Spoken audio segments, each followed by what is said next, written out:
Welcome to Visionaries, where we explore stories, strategies, and insights from the world's most inspiring entrepreneurs, brands, and creators.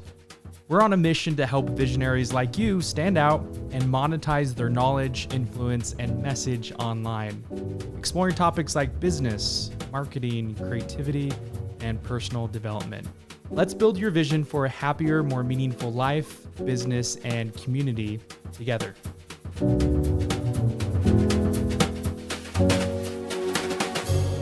Today, Jeff Pugel joins Visionaries.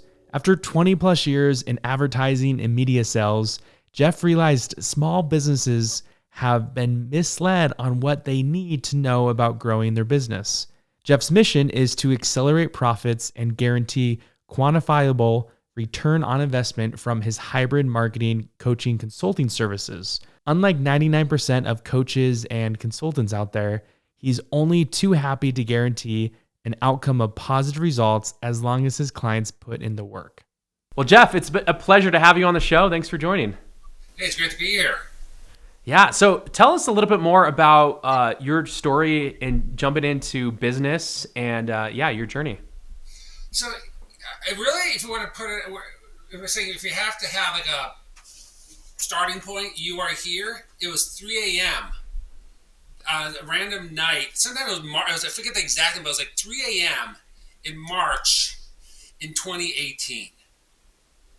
I was at a startup company I'm in Cleveland, trying to help them kind of get to that next level. You know, like a lot of startups, the initial wave gets you to a certain level of revenue, but then it's like, okay, to get to that next level, we have to shift our marketing a little bit to kind of appeal to a broader audience. And being a tech-focused company there, we're falling into the traditional traps of talking features of the tech, not the benefits of the tech, which is kind of creating those moments when you're talking to prospects and like, I don't get what this does and everything. And I was on board, trying to get the marketing going in a different direction. I got the stalemate on board. One part of the management team loved it, the other part of the team didn't quite love it, and it's just going sideways. And having grown up in the advertising agency world, I'd been laid off more times than I can count. And being 43 years old at that point in time, having a mortgage, having a family, there was rumors that the investment group was going to just maybe pull the plug on things. I could totally see it happening. I was like, I'm done with this roller coaster.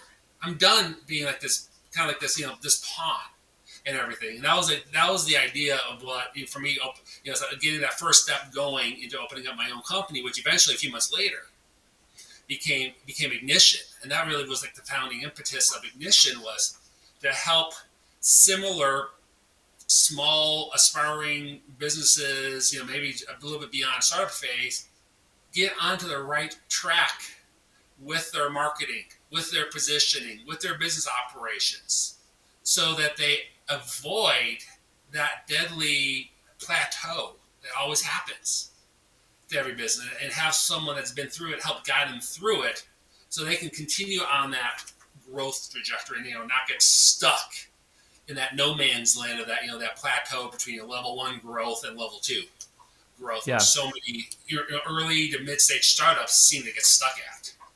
Which, do you feel like this is definitely born out of your own problem solving for yourself, right? You're like, hey, I'm kind of going to be my best fit customer here. Where, and like coming from the business, the type of business you're in, do you feel like that was kind of the mode that was inspired to have you ignite your new business, pun intended?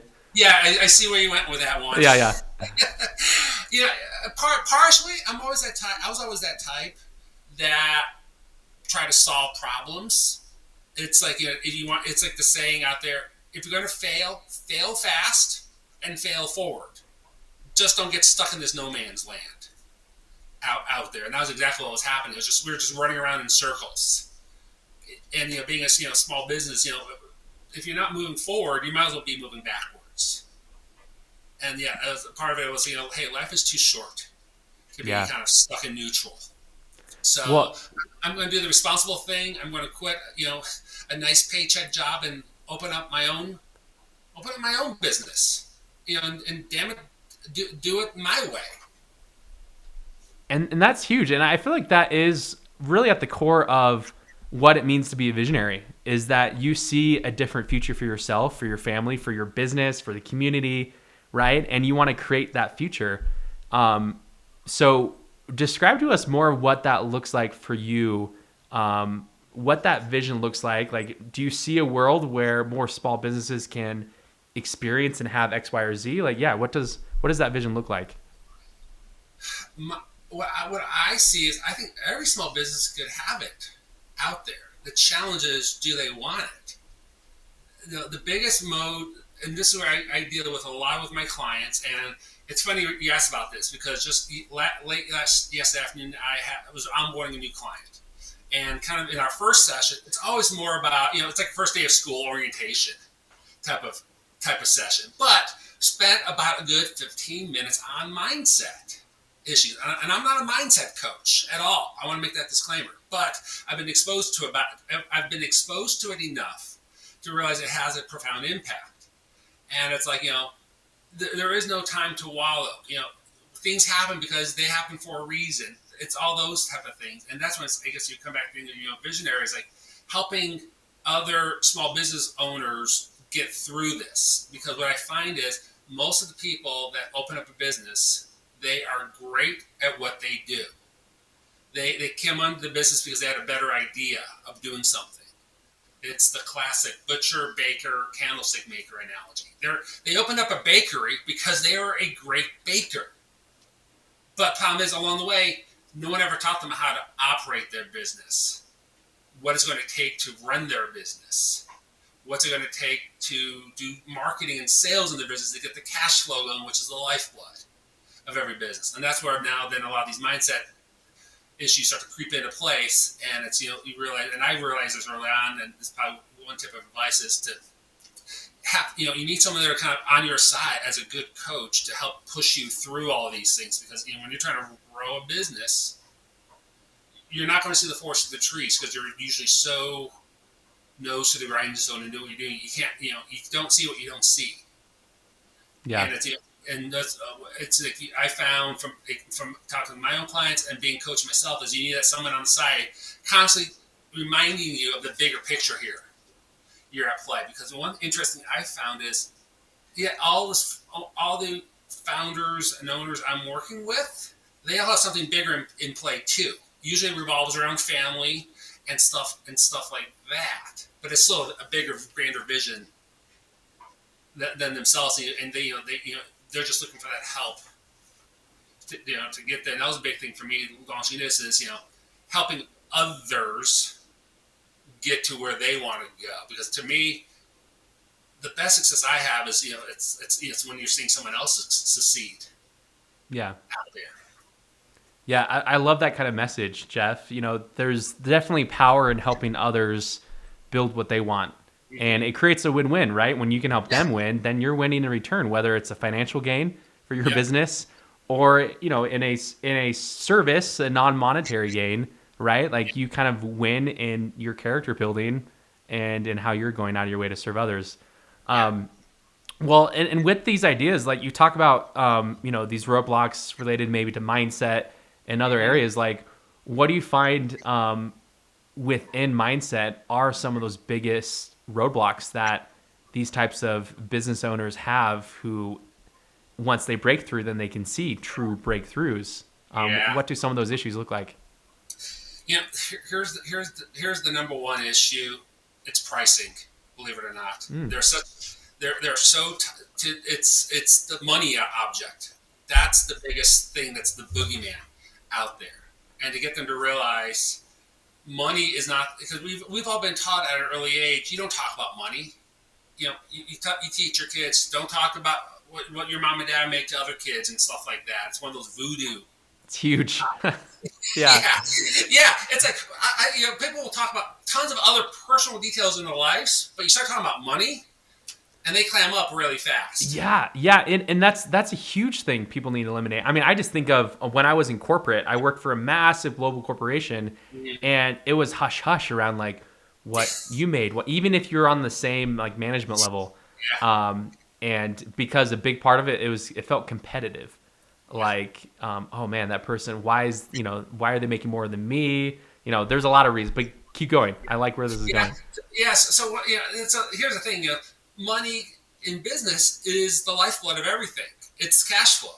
Nothing happens without money, and it's getting people to start to realize that nothing happens without money out there. And so step one is usually is the biggest mindset is around what they price, because they're pricing based to a fixed cost, not necessarily to the value that their product or service gives their client out there. And I'll here one example is working with one client. He came out of the accounting world, and when he was on staff at an accounting firm, his billable hours, it was something like he said $125 an hour. That's what the accounting firm billed him out at to clients. So the thinking there was, okay, I open my own business. I've got I'm working from home. I can charge $100 an hour because I got lower overhead and be golden. Now, here's the problem with that. He's actually undervaluing himself because the service he was delivering had value exponentially more than $100 an hour. And it was getting him, and this is a common case amongst others, is getting them to realize that clients come to you to solve a problem that they have with a solution that they don't have, but know that you have a solution to their problem. It's like, think about it. It's like, when, if you're sick, you go to the hospital, you're not asking the doctor how much it's going to cost to fix it. It's just like, fix it and bill me later. It's the same thing a lot of times in business, especially when you're selling to larger companies. So, like, talk about this. So, walk through this whole mindset around money. And I challenged this one client as, okay, next proposal. Don't bill it out at your normal $100 an hour. Bill it out at what you think the value is to the client. And it took a while to get through. It's like, what do you mean the value? I was like, let's put it this way. Okay, we have to do a diagnostic. Okay, you've been on the inside there. You know how much this was costing them in terms of total man hours and all that across ways. So yeah, it's like if you had to put a ballpark number on that, what would it be? I think it was something like, God, it's costing internally firms $100,000 a year in this. Okay, and you said it's going to take you this amount of hours, and it's called, I think it's something like ends up you bill out $1,000 for the service. Like, it's like, okay, that's good, but don't you think you said it's costing them $100,000? You're offering $1,000. Don't you think you could probably price it more based on how much your value you're delivering? He goes, I think so. So I gave them the permission. Next time, it's like, okay, next proposal, bill it out like at $7,500. I forget the exact number, but something like that, and report back to me what happened. A couple of days later, they bought it, $7,500. I was like, great. Next one, we're doing $10,000, and we're still climbing that ladder because what it showed here is the value he's providing is people are buying the value, not the necessary dollar amount, because we've already have explored here that the problem here is $100,000 problem. As long as you're not getting obscene with what you're charging, you could probably go up that value ladder to 10, 15, 20, and still do that good. And that way, you're not undervaluing yourself now, which is a big mindset. And this is where the problem is from so many small companies. Again, this mindset issue. I can only bill out at $125 an hour. Well, here's the other problem with that is you get more efficient over time. So what used to take you 5 hours now takes you 4 hours. But if you're still billing at $125, well, you've just cost yourself $125 now because you got more efficient. Oh, I didn't realize that. So it's getting to rethink, how they think about money, which is, to a lot of people coming in, open the small businesses. No one ever taught them that. Not at all. Way. And you got to kind of grapple with that bogeyman. And that's once you finally get over that mindset issue of money and realize it's really a means to an end, and it has a very different feel about it. That it's like the floodgates open up at that time. Now you're really allowed to be a businessman and go forward and really charge what you're worth. Yeah. And that's where business now can get to that next level. That's so powerful. And this applies for those listening or watching. This applies to any type of business you're in, right? Being a service provider, consultant, selling physical goods as well. Like I just thought about this the other day. I was like, okay, you can go to Walmart and get some of the cheapest items out there that are okay, right? Like maybe it's $100 table, a Walmart kitchen table. But then you can go to a specialty store online or even offline, right, at brick and mortar, usually online though. And you can buy that same table that looks similar, but the perceived value and the actual cost value is 10x plus, right? It could be $1,000 or $2,000 table, yet there are going to be still the people that buy that because oftentimes you equate quality often with the price or value with the price. And so, whether you're going to charge $100 an hour for your services or consulting, your knowledge, or $1,000 an hour, there are clients for each level. And so it's like you're speaking to, Jeff, it's all about approaching and attracting those people that you want to. And sometimes, the people who end up paying more to work with you are oftentimes a higher caliber type client where they appreciate and trust you at a higher level as well. Yep. No, that's 100% right. Spot on. Yeah, that's something I recognize. Like, early on into the business world, right? It's like, oh yeah, I'll start at this price, and then it's like, wait a minute, like they said yes too easily. Like I should up that quicker. And yeah, go ahead. No, it's funny you mentioned that because talk about this. So the same client, I was on a call with him last week. He literally landed a new client that's going to be transformative for his company. This client was literally saying, take my money and solve my problem.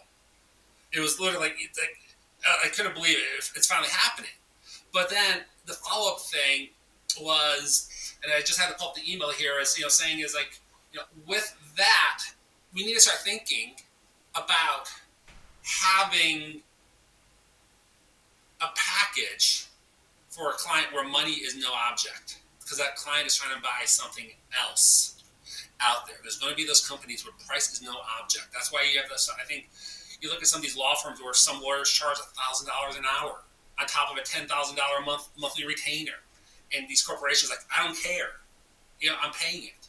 So for them, it's like you almost need exactly like this triple platinum level package available. Even if you don't sell it, you have it available because there's going to be that one client somewhere along the way that's going to buy it. And now you're going to be sitting pretty because that one client, money is not an object, money is a means to an end for them, and you're helping them essentially scratch your itch along the way. And now it's a very different viewpoint. Yeah. Well, this is so good. So when you take clients, or you recognize that when people break through this money barrier, what becomes available to them? Like, what are some additional levels they reach or growth? Like what's available to them on the other side of this roadblock? Oh, yeah. So here's the interesting thing. Okay, so cash flow is, as I said, it's the lifeblood of the business. But along the ways is, like any sane business, you got to be keeping an eye on things. And one area where I see a lot of companies not really focusing on are their margins, their gross and net margins. Most companies, if you ask them what their gross and net margins are, they have no idea what they are. But managing your margins is the secret now of leveraging that increased cash that's coming in through the door. Because if you can hold everything else steady, you're now increasing margins, and that increases your profitability. And it's all about what flows to the bottom of that balance sheet every month, and that's what really matters. Because think of it this way: money is a means to an end. It allows you to do other things, and it all comes back to why are you doing what you're doing in the first place? What are you building? Are you trying to build a business that spins off cash? Are you building an asset that you're looking to sell later on? So whatever that pool of cash that's accumulating will allow you to then take steps to whatever your ultimate goal may be out there. That's the key thing. And it's going to be different for every person along the way. And that's why I always say is when you first start off, answer a couple of key questions. Is, what's your why? And why are we doing this? And what is enough out there? Because those are going to help give you your guidepost to do for why you're doing what you're doing ultimately out there. And so some people may be like, okay, this extra cash will allow me to hire 3 more people, which will then allow me to step away from the day-to-day operations of the business to spend more time with my family. Or the others will be like, this will allow me to do that. So it's a very individualized question out there. It just comes back to establishing at the very beginning, why are we doing this, and what does these levels of success, and what does this mean? What would happen for that one? And helping clients realize whatever that goal is that they're working towards. Yeah, so it sounds like it's really an enabler. As they break through that money mindset, those money blocks, as far as value-based pricing, then it opens up a world of opportunities to them to achieve the success as they evaluate it and as they want it. Exactly. Be that financial freedom, time freedom, availability, and access to be with family more, things like that. That are really personable. Yeah. I like that. I like that. Yeah, and here I'll actually share one tip with you too along this way, which is I find most small businesses don't realize it. It's this common mistake that most make in tying in money. So I'm going to bring it up is it's how they're incorporated from a tax basis. Most companies say, okay, I'm established as an LLC and stuff like that, and their accountant will do it, and that's fine. And here's the thing: most of them know that may not be the most advantageous tax status for them. If we're talking about cash, there's many different ways to get to that bottom line cash. So if you're at a certain level of income, it's usually around $100,000 maybe or so a year. And obviously, as I'm not a CPA, so I can say talk to your local friendly tax professional on this. But for a lot of businesses, it may make sense to be taxed as an S corp going forward. You're still technically an LLC from a legal status, but from a taxing basis, you're now an S corp. And now the benefit of that is you're able to defer payroll taxes legally on a good portion of your income because now you'll be taking proceeds as dividends at the end of the year, which are not subject to payroll taxes. And depending where you're at, that can add $5,000, $10,000 or so $1,000 a year to the bottom line, just like that. Yeah.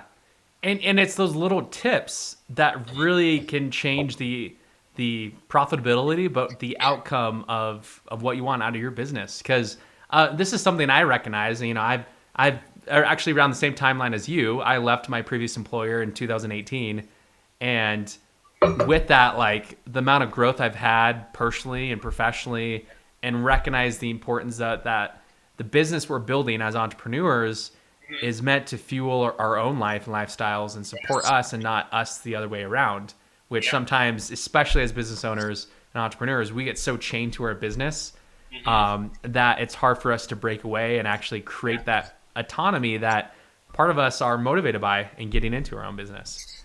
And it sounds like the cash flow and that money pursuit is a huge enabler. Yeah, it's a classic. Are you working in your business or on your business?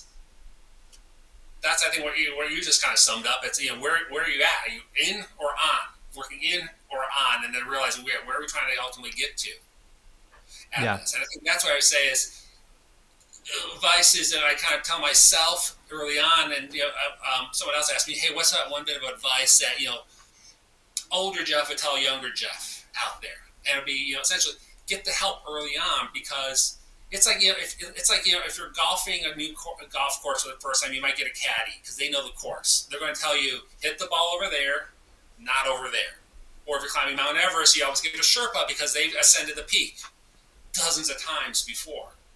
And I think that's a big mistake I see a lot of small businesses make, is that they don't get that professional help early on, thinking, oh my God, I don't have the money to pay for this coach. I like to reframe it as, what's it costing you not having that help?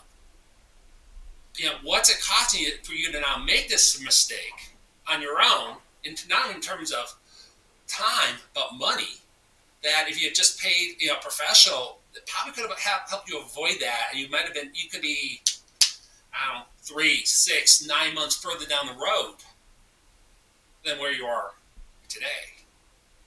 Yeah, which is something that you exactly do, right, Jeff? You help step in as a coach, consultant, and help these businesses do that. Where can people learn more about what it looks like to work with you and get on this path? Yeah, so, you can visit me on my website over at ignition.llc. Also, you can find me hanging out over there on LinkedIn, just under Jeffrey Pugel. And both places are usually my normal hangouts where someone can reach out and say hi. Introduce themselves. Be like, I totally resonate with this message that you're sharing, Jeff. Help me out. Well, this has been so powerful. One thing I would love as like a final message is, and you provided many great nuggets throughout, is what would you say is the next right step someone can take in order to start eliminating some of these money blocks and removing these barriers to be on the right path for further growth in their business? Interesting when talking about money blocks. A lot of it comes back to our parents and their viewpoints on money. And what I've found as a commonality so far in my journeys is that most of the entrepreneurs and small business owners I'm working with, they are first generation entrepreneurs and small business owners.